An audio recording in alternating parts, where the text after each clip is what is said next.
Welcome friends, welcome to my YouTube channel Dr. Rajendra Kakade.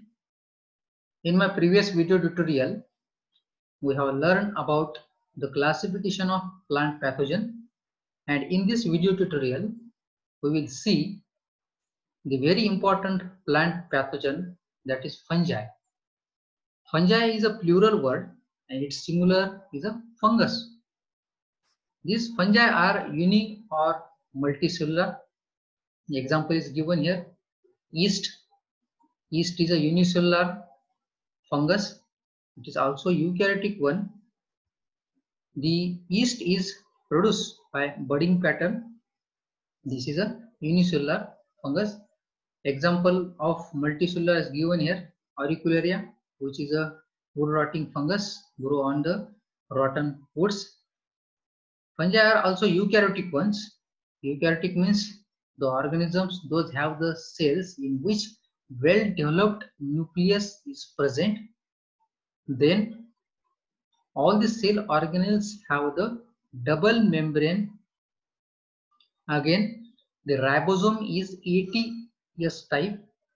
Such cells are called as eukaryotic cells, and fungi comes under the category of eukaryotic organisms. Fungi are also non-chlorophyllous organism, means there is a lacking of chlorophyll pigments into the fungi. That's why mode of nutrition in the fungi is saprophytic, parasitic or obligative parasitic one. Means they do not perform the process of photosynthesis due to the lacking of chlorophyll pigments. Let's see the general characters of the fungi. The Latin word for mushroom, that means the fungus, that is stand for the whole group of the fungi. The science in which the study of fungi is carried out, that science or that branch of science is called as the mycology. Mycos means fungus, logy means to study. Fungi other than the mushroom are called as the molds. In nature, we can see there are some macro fungi is there, means we can see by our naked eyes that fungi are called as a mushroom. That mushrooms are edible or non-edible also. Such fungi other than the mushroom are called as molds. Fungi are eukaryotic organisms. As far as morphology is concerned, fungi exist in two different fundamental forms. First one is filamentous or hyphal form, that is present in the mold fungi, and another form is a single celled or budding form.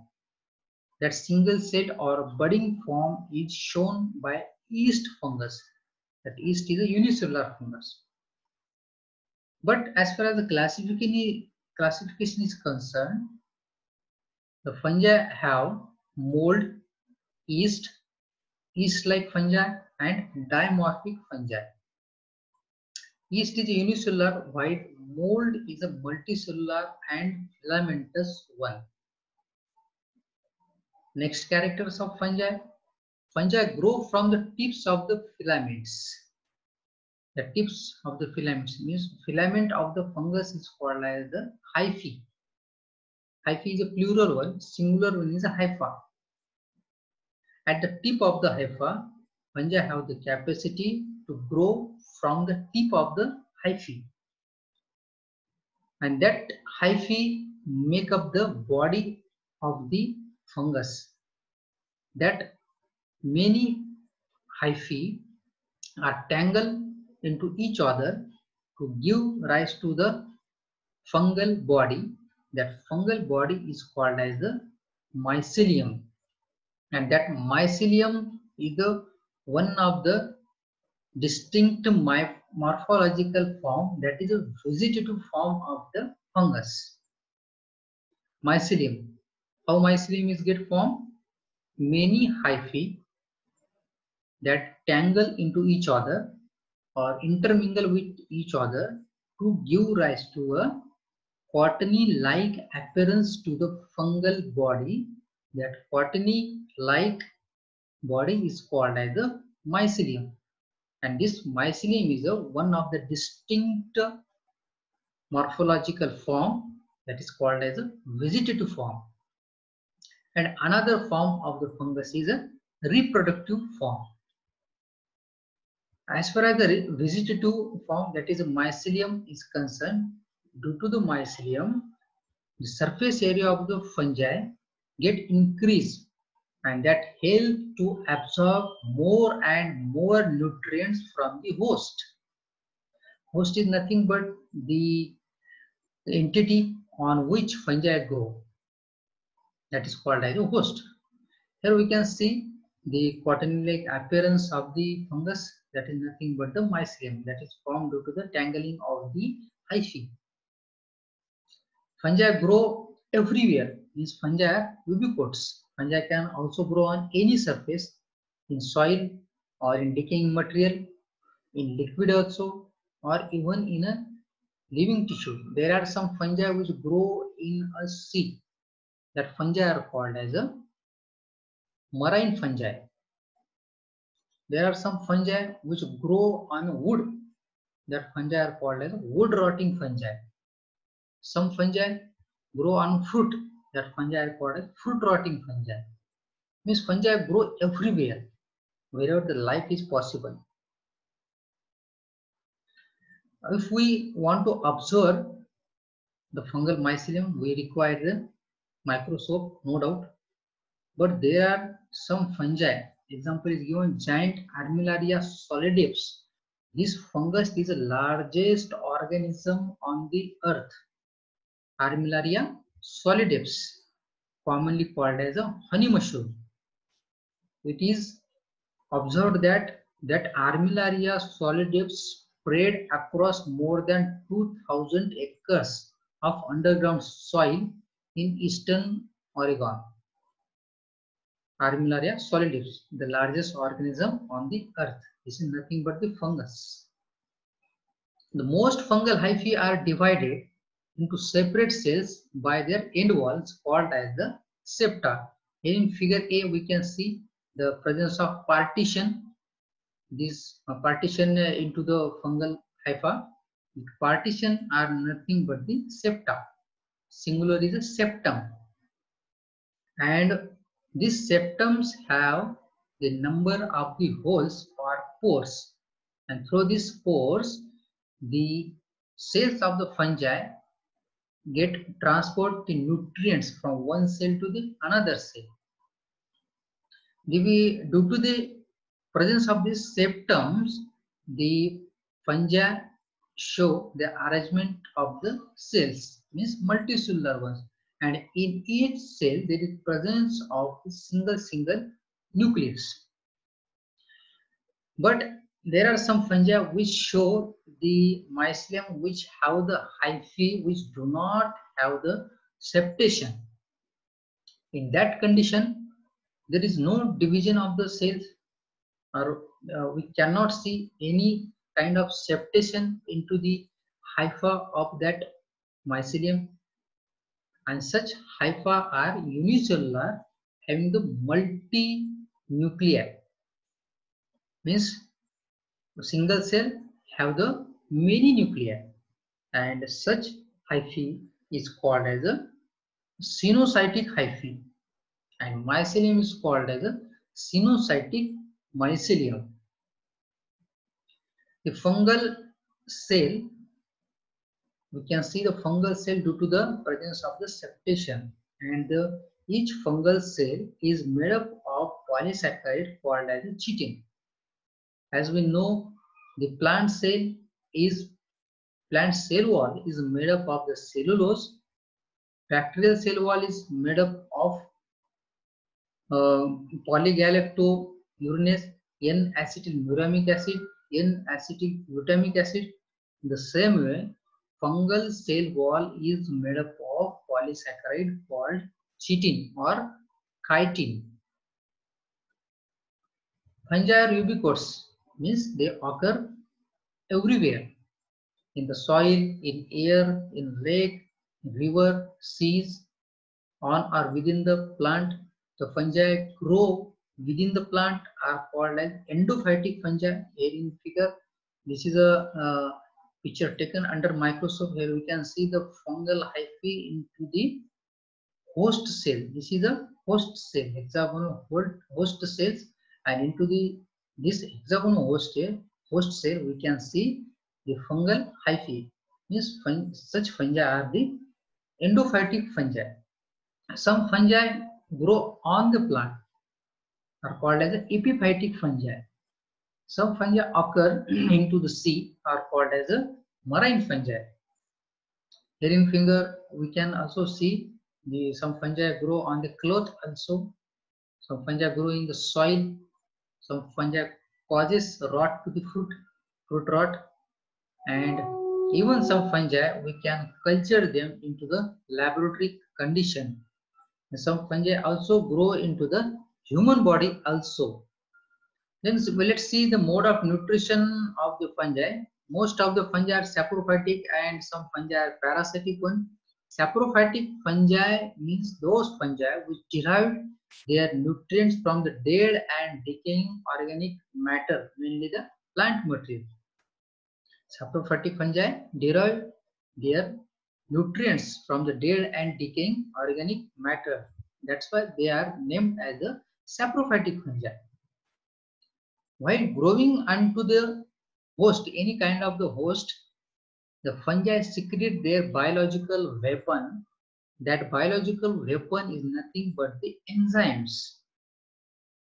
When you say the particular fungus growing on the particular host, at the same time we can also say that by the secretion of particular enzyme that fungi can grow on that substrate only. If the substrate have the protein in nature, fungi must secrete the protease enzyme. If the substrate have the cellulose or lignin, that fungi must secrete the cellulase enzymes. By the secretion of these biological weapons or enzymes, fungi degrade the complex organic food material into the simple organic food material such as the absorbable glucose molecules, and fungi releases the carbon, nitrogen and other elements into the environment. For the growth of the fungi, optimum temperature is given here 20 to 30 degrees Celsius. In laboratory condition, we can also grow the fungi in 20 to 30 degrees Celsius temperature. In nature, some fungi also grow in the hot springs. Means that fungi are the thermophilic fungi. Some fungi cannot grow on the extreme temperature. That fungi are called as a thermosensitive fungi. Some fungi grow at the extreme low temperature, and some fungi also grow on the extreme high temperature. See, there is a very interesting phenomenon as far as the fungi is concerned. Next, move to the reproduction into the fungi. Fungi reproduces by sexual as well as asexual means. The sexual mode of reproduction is referred to as a teleomorph. There in this figure we can see the teleomorphic stage, that means the Cleistothecium, means the closed fruiting body of the fungi is called as a Cleistothecium. If there is an open fruiting body, that is called as apothecium. And into this fruiting body, the sexual spores or sexual bodies are developed into the fungus. That mode of sexual reproduction is called as a telomorphic mode or telomorphic stage. Then asexual mode of reproduction is referred as anomorph. Here we can see anamorphic stage of the penicillium. Hyphae is there. On hyphae, conidiophore is developed. On conidiophore, phyalites or stegmata are developed. And on the stegmata, the phyalospores or conidia or spores are developed into the chain. Means we can see here the number of structures into the anamorphic stage of any fungus. Vegetative reproduction in fungi, vegetative reproduction is also there. Fungi produces by budding, fission, or fragmentation. In asexual reproduction, this takes place with the help of spores called as conidia or zoospores or sporangiosperms. As far as sexual reproduction is concerned, fungi produces ascospores. If there is presence of the asci, into each asci, 8 ascospores are there. This is shown by the division Ascomycotina class. Then Basidiospores, Basidiomycotina. The fungi comes under the class Basidiomycotina, show the Basidiospores. And oospores means fungi show the sexual reproduction by production of ascospores, basidiospores, and oospores. In my next video tutorial, we're going to see or going to discuss detail about the reproduction in fungi. So stay tuned with us. In my next video tutorial, we are going to see the detailed discussion about the reproduction in fungi. Now let's move toward the significance of fungi. Together with the bacteria, the fungi are responsible for breaking down the organic matter and releasing carbon, oxygen, nitrogen, and phosphorus into the soil and atmosphere. There are some fungi which have the application in the houses as well as the industry for making the bread, wine, beer, and cheeses. There are some fungi, we can say them as we can call them as a mushroom, which are very highly nutritious ones, have the proteins as well as many vitamins that can cure even the diabetes or rheumatoid arthritis. Also, in this figure we can see the button mushroom, morels, and truffles, which are used as a source of food. There are some fungi, as far as their metabolic pathways are concerned, they must have their role in the ecology so as to they have the potential to bioremediate. That's why some fungi in research are used nowadays as a potential bioremediation agent. Means they can break down the sprayed or spilled oils onto the water level of the sea. If there is an accident and from that accident oil gets spilled out onto the water surface, in that condition such fungi are used to degrade that spilled out oil. There are some fungi also have capacity to degradation of polycyclic aromatic hydrocarbons. Some fungi have ability to degrade the metals such as cadmium and lead. Some fungi also can synthesize the gold nanoparticle. Some fungi also synthesize silver nanoparticle. Nowadays, nanotechnology have the major role in pharma industries. And in pharma industry, fungi are used as a potential source of the nanoparticles. Let's see in brief the fungi life cycle as far as sexual reproduction is concerned.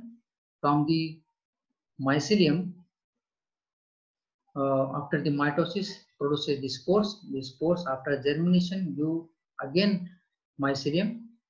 As far as sexual reproduction is concerned, there is a involvement of the two stages, plasmogamy and karyogamy. Plasmogamy means haploid cells from two different mycelia fuse to form heterokaryotic cells with two or more nuclei. Heterokaryotic means two different types of nuclei. That is a heterokaryotic one. And this stage is called as a heterokaryotic stage. After the plasmogamy means fusion of the fungal mycelium or fusion of the fungal mycelium cytoplasm. After the intermingling of that cytoplasm, next step is a karyogamy, means fusion of heterokaryotic nucleus, fusion of two different nuclei, that is called as karyogamy. And these nucleus are haploid one. After their fusion, they produce a diploid zygote. This diploid zygote after the meiosis produces the haplospores. That haplospores are meiospores. These are the haploid ones, and that spores after germination give rise to the multicellular mycelium. Thank you for being with us. Please do like and subscribe my channel, Dr. Rajendra Kakade, and do not forget to press the bell icon to get my new videos. Thank you very much.